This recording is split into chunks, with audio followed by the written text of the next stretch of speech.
wabarakatuh. Kami dari kelompok 4.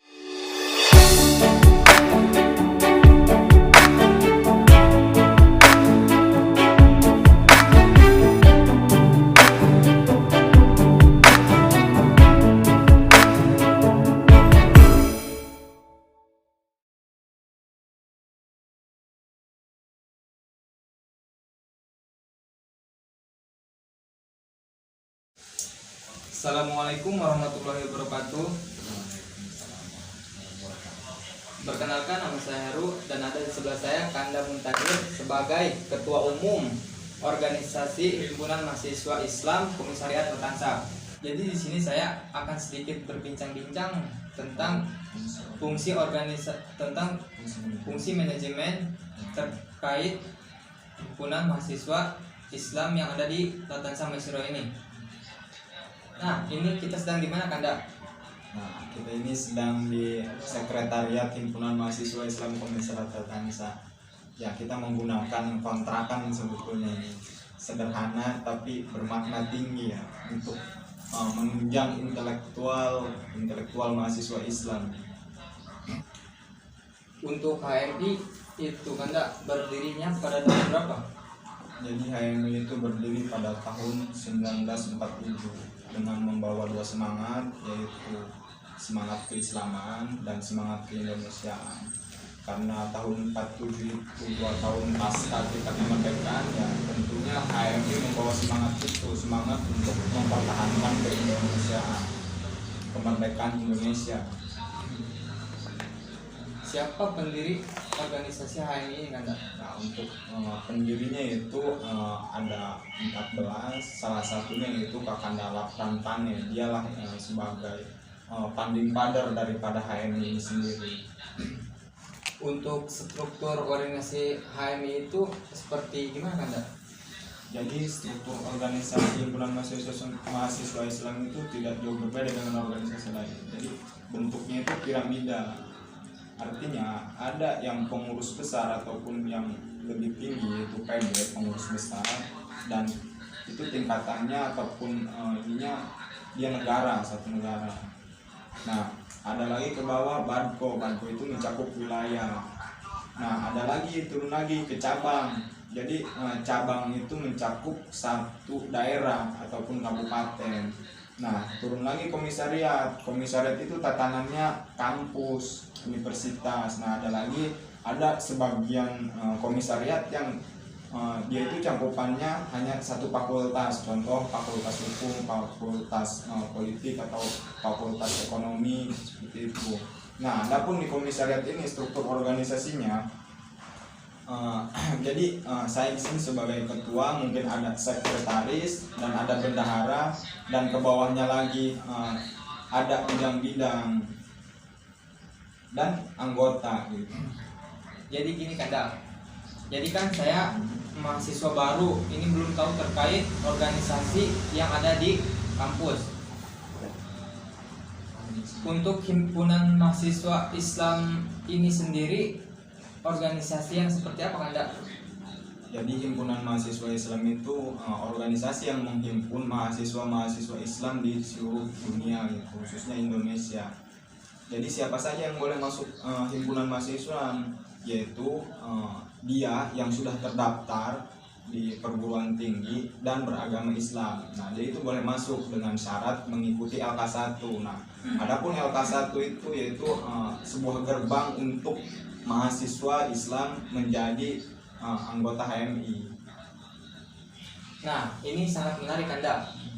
Kan sekarang ini banyak mahasiswa baru gitu ya, Kanda. Kan pasti semua organisasi itu merekrutmen kader-kader barunya. Nah, dengan organisasi HMI ini sendiri, gimana strategi untuk merekrutmen kader-kader baru agar masuk ke organisasi HMI ini, Kanda? Mungkin yang pertama yang kita lakukan yaitu kita membangun prinsip terlebih dahulu untuk merekrut kader itu ya. Yang pertama, prinsip yang kami gunakan yaitu ya prinsip ilahiyah, artinya kesadaran pada mahasiswa itu sendiri. Artinya di dalam rangkulan ataupun kaderisasi ataupun rekrutmen kita itu tidak ada unsur paksaan. Jadi kita sistemnya kita terangin dulu nih, mereka harus tahu dulu apa sih itu himpunan mahasiswa Islam.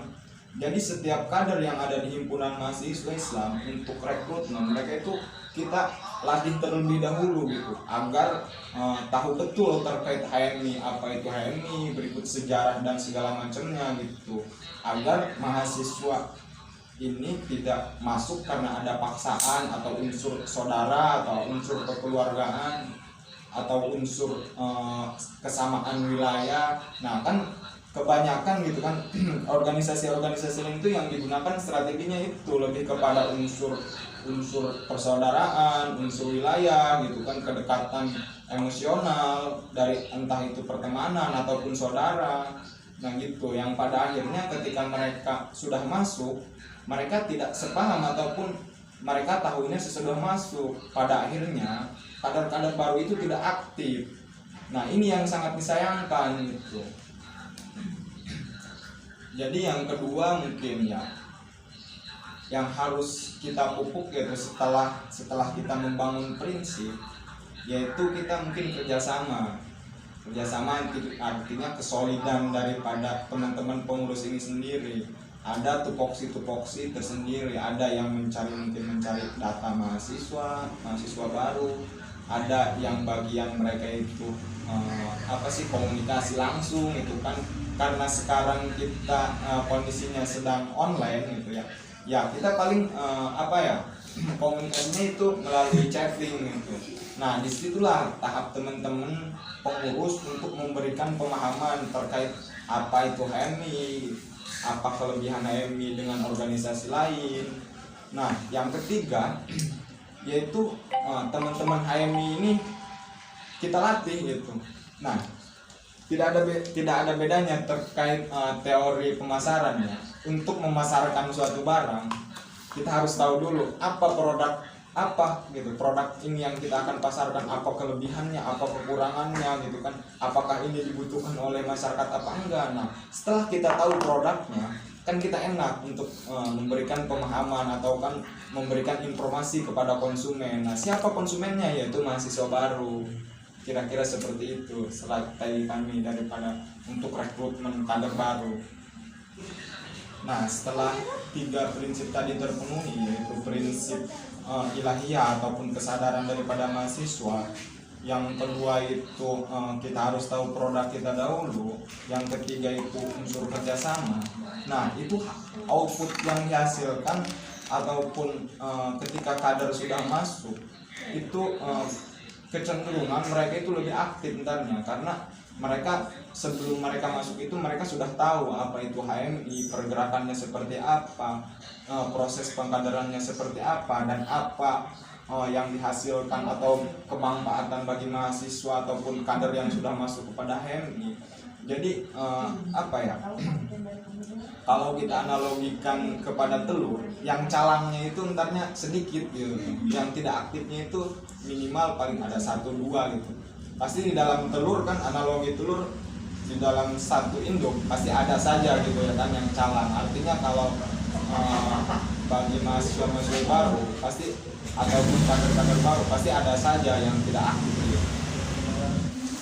Terima kasih Kanda atas waktu luangnya yang sudah meluangkan waktunya untuk menerangkan organisasi di kampus Advance Masiro ini, terutama organisasi himpunan mahasiswa Islam ini. Dan terima kasih juga atas motivasi Kanda buat mahasiswa baru. Saya sekali lagi minta maaf jika ada kata-kata saya yang kurang, mohon dimaafkan Kanda. Terima kasih banyak atas waktunya. Assalamualaikum warahmatullahi wabarakatuh. Waalaikumsalam warahmatullahi wabarakatuh.